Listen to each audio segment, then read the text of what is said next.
जय हिंद दोस्तों। स्वागत है आपका आपके अपने YouTube channel learning point with Abhishek sir पर।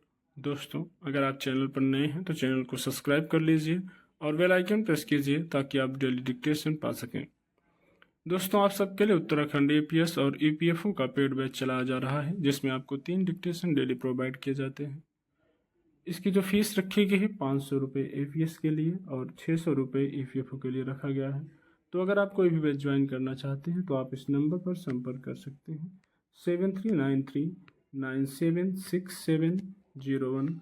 आप हमें इस नंबर पर व्हाट्सएप या टेलीग्राम पर मैसेज कर सकते हैं, बैच की इन्फॉर्मेशन ले सकते हैं और अगर ज़रूरी हो तो कॉल भी कर सकते हैं। आपकी डिक्टेशन शुरू होगी 5 सेकंड बाद।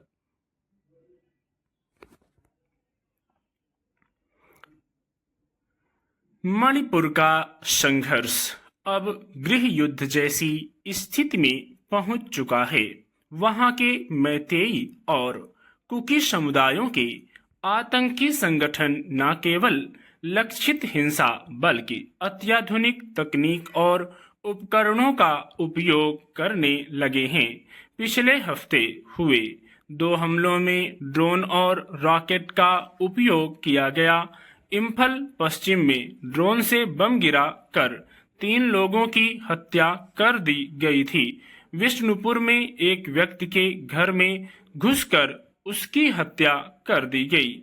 उसके बाद दोनों गुटों में जमकर गोलीबारी हुई। रॉकेट से गोले दागे गए, जिसमें 4 लोग मारे गए और 2 भवन ध्वस्त हो गए। इस घटना के बाद वहां के मुख्यमंत्री ने वही अपना रटाया बयान दे दिया कि हिंसा करने वालों को बख्शा नहीं जाएगा, उनके खिलाफ सख्त कार्रवाई की जाएगी। यह बात समझ से परे है कि एक राज्य में हिंसा होते 1.25 साल से ऊपर हो गए, मगर सरकार हाथ पर हाथ धरे बैठी दिखती है। आखिर कोई भी जिम्मेदार सरकार कैसे इस तरह अपने नागरिकों को आपस में लड़ भिड़ कर मरते, विस्थापित होते और बुनियादी सुविधाओं तक से वंचित रहते देख सकती है? ऐसा कैसे संभव हो सका कि मणिपुर के उग्रवादी संगठन इतने ताकतवर होते गए कि उनके पास अत्याधुनिक हथियार पहुंचने लगे और सरकार उन पर रोक लगाने में विफल साबित होती रही? इम्फल पश्चिम की घटना के बाद मुख्यमंत्री ने संकल्प लिया था कि वे किसी भी चरमपंथी संगठन को राष्ट्र विरोधी और कट्टरपंथी गतिविधियां नहीं करने देंगे। इसके पहले हर घटना के बाद वे दोहराते रहे हैं कि हिंसा को रोकने के लिए सरकार हर संभव कदम उठा रही है, मगर उनके उठाए कदमों के नतीजे प्रकट रूप में तो किसी को नजर नहीं आ रहे। यह नहीं माना जा सकता कि सरकार को उन इलाकों की पहचान नहीं है जहां चरमपंथी संगठन अधिक सक्रिय हैं।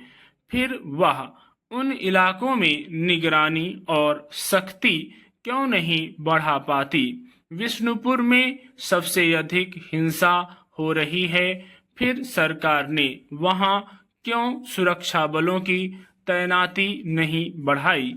क्यों वहां चरमपंथी संगठन एक दूसरे पर गोलीबारी शुरू कर देते हैं? अगर उनके खिलाफ सख्ती बरती गई होती तो उनमें इतना साहस नहीं पैदा होता कि वे रॉकेट से गोले दागें। मणिपुर की हिंसा को लेकर दुनिया भर में देश की किरकिरी हो चुकी है। इसके बावजूद अगर सरकार इस पर काबू पाने का प्रयास करती नहीं दिख रही तो स्वाभाविक ही उसकी मंशा पर सवाल खड़े होते हैं। सवाल यह भी बना हुआ है कि आखिर मणिपुर पर केंद्र सरकार की चुप्पी का राज क्या है? अगर वहां के मुख्यमंत्री हिंसा रोक पाने में अक्षम हैं तो उन्हें बदल देने में उसे संकोच क्यों होना चाहिए। चुनावी रणनीति के तहत भाजपा कई राज्यों में कई बार अपने मुख्यमंत्री बदल चुकी है। फिर मणिपुर के मुख्यमंत्री से इतना मोह क्यों। मणिपुर की हिंसा को लेकर प्रधानमंत्री तक पर सवाल उठते रहे हैं कि आखिर वे चुप क्यों हैं। वे रूस यूक्रेन युद्ध रुकवाने को सक्रिय हो सकते हैं, तो मणिपुर की हिंसा को लेकर कोई पहल क्यों नहीं करते।